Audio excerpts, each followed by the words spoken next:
Bon, nous remercions nos camarades pour cette éloquence. Il nous a brossé grosso modo ce que c'est que la cypresse. Et sans plus tarder, nous allons passer la parole à Luc Jocron, qui est également un très grand syndicaliste et qui se bat toujours auprès de nous pour défendre les intérêts des travailleurs. Donc, le deuxième volet sera donc présenté par Luc Jocron.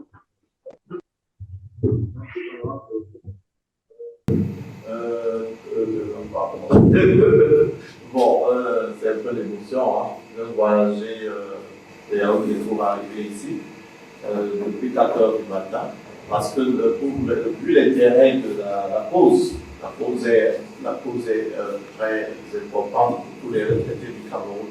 Bon, comment j'embrasse le problème des retraités, le problème de la cypresse et le problème de la discrimination faite par la CNPS. En 2016, avec le camarade Ocheng Ayaoundé, nous avons commencé à nous offusquer par la discrimination faite par la CNPS s'agissant du régime de répartition de nos revenus, de nos pensions retraite.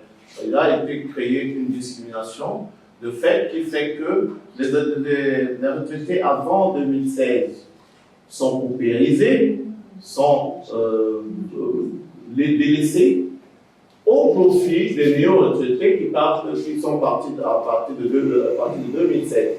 Bon, ça crée donc un régime de discrimination qui nous a un peu offusqués. Parallèlement, en revenant dans les textes de la CIPRES, nous avons remarqué il manquait le décret d'application par le président de la République pour mettre en place pour appliquer le texte de la CIPRES qui révalorise la retraite à 40% pour tous les retraités. Bon, qu'est-ce que nous avons fait? Moi, je parle de ce que nous avons fait rapidement. Nous avons écrit à la présidente de la République demandant l'application des textes de la CIPRES. Le président de la République nous a renvoyé au ministère du Travail qui nous a promis par lettre de son secrétaire général de faire appliquer les textes de la CIPRES en 2024. Nous avons la lettre. Bon.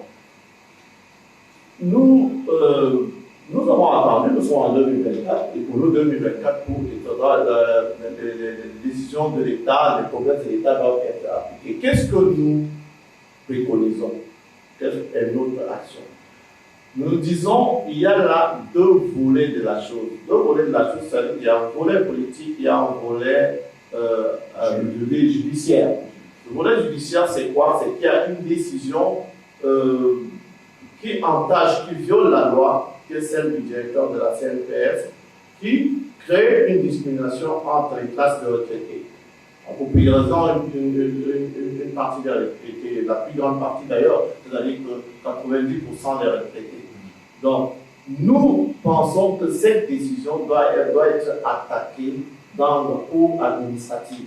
C'est-à-dire que faire annuler purement et simplement cette décision du directeur général de la CNPS que nous avons rencontré, qui nous a dit qu'il n'a pas de problème de revenus, il n'a pas de problème d'argent, il peut payer. Il est en surliquidité.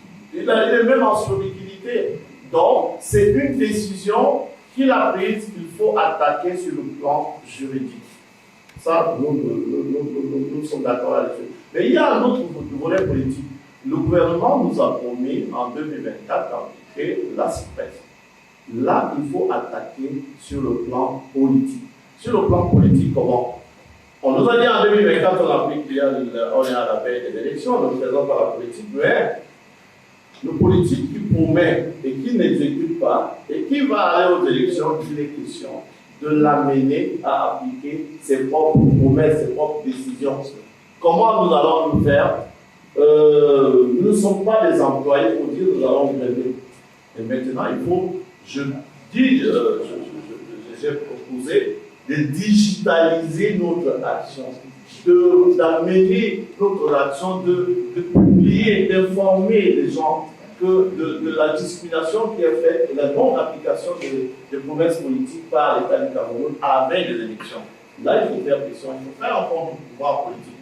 Le rôle du pouvoir, c'est d'amener les gens à comprendre que, oh, vraiment, voilà, oui, nous sommes d'accord avec leur politique, mais il y a une population sensible, une population de retraités, une population pauvre même d'ailleurs, parce que les gens parlent des revenus de salariaux, je veux dire, de plusieurs millions à très peu de choses. Même pas le tiers de ce qui gagne. C'est-à-dire que tu as 1 million, tu te retrouves à 100 000 francs. À 100 000 francs. Comment tu vas vivre avec? Donc, alors que les textes dans ce presse préconisent qu'avec 1 million, tu te retrouverais au moins à 300 000 francs. Donc, ouais, 400 000 francs. Donc, notre action, c'est d'informer le public des retraités d'abord, parce qu'ils ne sont pas informés. Ils ne savent pas quels sont leurs droits.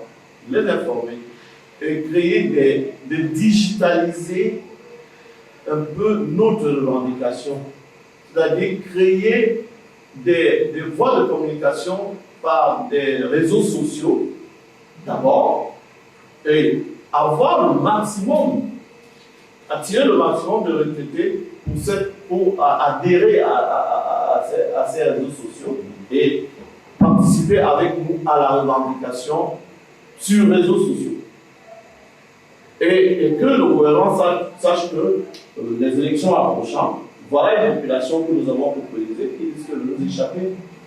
Parce que la plupart des retraités, généralement, sont des inscrits dans les listes. C'est les juges qui ne nous inscrivent pas. Donc, c'est une partie de notre action. Deuxièmement, vraiment, il faut assister le camarade de Diallo dans son action judiciaire, mais principalement dans l'action visant à faire annuler la décision du DG de la CNPS. C'est une décision sur le tribunal administratif qui doit prendre cette décision. Dès qu'il la prend, vraiment, il n'est pas au-delà des décisions de la justice administrative. Sa décision va être annulée.